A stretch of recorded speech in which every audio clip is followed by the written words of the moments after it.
আসসালামু আলাইকুম।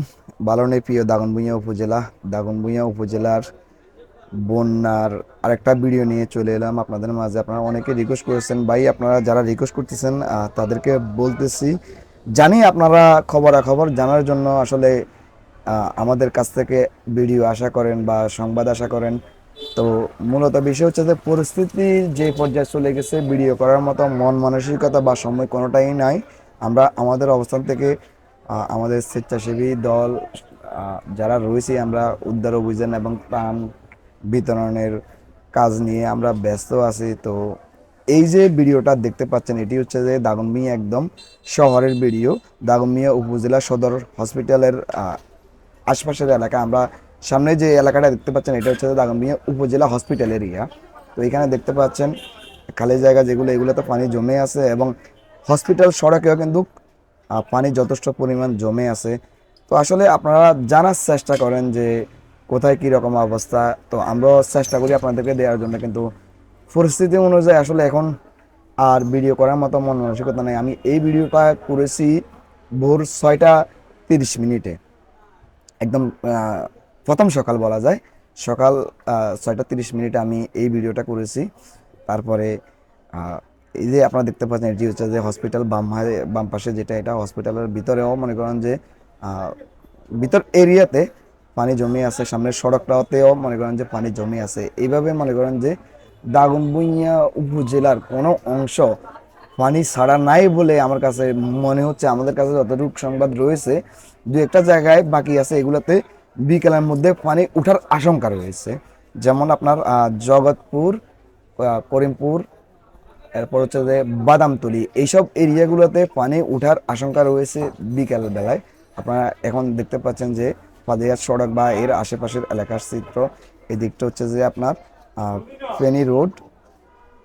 হ্যাঁ, ফেনী রোড আপনার হচ্ছে যে দাগনভূঞা বাজারের পূর্ব অংশের চিত্র আপনারা দেখতে পাচ্ছেন। এদিকে সব জায়গায় শুধুমাত্র দাগনভূঞা 0 পয়েন্টে এখন পর্যন্ত পানি উঠেনি। অন্যথায় সব জায়গায় মানুষ পানিবন্দী হয়ে আছে, পানি যথেষ্ট পরিমাণ উঠে গেছে। আল্লাহ সকলকে হেফাজত করুক। আমরা আমাদের অবস্থান থেকে সর্বদাই চেষ্টা করে যাচ্ছি। আমাদের স্বেচ্ছাসেবক টিম, আমরা উদ্ধার কাজে নিয়োজিত রয়েছি, উদ্ধার কাজে তৎপর রয়েছি এবং কিছু কিছু স্থানে আমরা আমাদের টিম ভাগ করে আমরা ত্রাণ সামগ্রী আমরা পৌঁছে দেওয়ার চেষ্টা করতেছি। আসলে ভিডিওগুলো, আমি কথাগুলো এইভাবে কেন বলতেছি, হয়তো বা আপনাদের কাছে উইয়ার্ড লাগতে পারে যে এইভাবে তো উপস্থাপনা হয় না, এইভাবে উপস্থাপনা সম্ভব না। তো আসলে মূলত হচ্ছে যে পরিস্থিতি এমন পর্যায়ে চলে গেছে, সবকিছু মিলিয়ে আমি যে আপনাদেরকে গুছিয়ে কথা বলবো, সুন্দরভাবে কথাগুলো বুঝিয়ে বলতে পারবো, এই ধরনের এনভায়রনমেন্ট এখন আর আমার ভিতরে নাই। আমি নিজেও হতাশ হয়ে পড়েছি সবকিছু মিলিয়ে, যে যখন যেদিকে দৌড়াইতে বলতেছে ওইদিকে দৌড়ানো হচ্ছে, নিজে দৌড়িয়ে যাচ্ছি বা আমাদের টিম মেম্বাররা সেদিকে দৌড়ে যাচ্ছে। তো আমরা যেখানে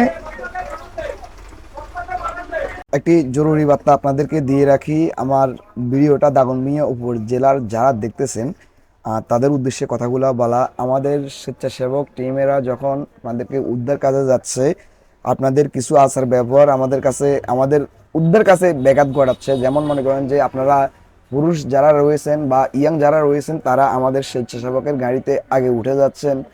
দয়া করে আপনাদের কাছে অনুরোধ থাকবে, আপনারা বৃদ্ধ লোক, বয়স্ক লোক, নারী এবং শিশু যারা রয়েছে তাদেরকে আগে গাড়িতে তুলে দেন, উদ্ধার করার চেষ্টা করেন। তাদেরকে আগে সেফ জোনে পাঠানোর চেষ্টা করেন। ইয়াং এবং যুবক যারা রয়েছেন, দয়া করে আপনাদের অবস্থান থেকে আপনারা আমাদের স্বেচ্ছাসেবীদেরকে সহযোগিতা করুন। দয়া করে আমাদের স্বেচ্ছাসেবীদের সাথে বিতর্কে যাবেন না।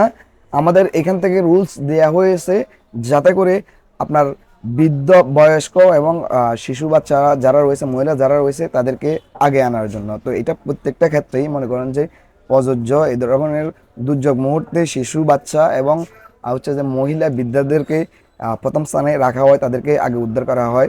তো আপনারা এইদিকে একটু আমাদেরকে সহযোগিতা করবেন অনুরোধ জানাচ্ছি। যারা দাগনভূঞা উপজেলার আমার এই ভিডিওটা দেখতেছেন, আমি অনুরোধ জানাবো যে এই দিকে অন্ততপক্ষে ওদের কাছে আপনারা আমাদেরকে একটু সহযোগিতা করুন।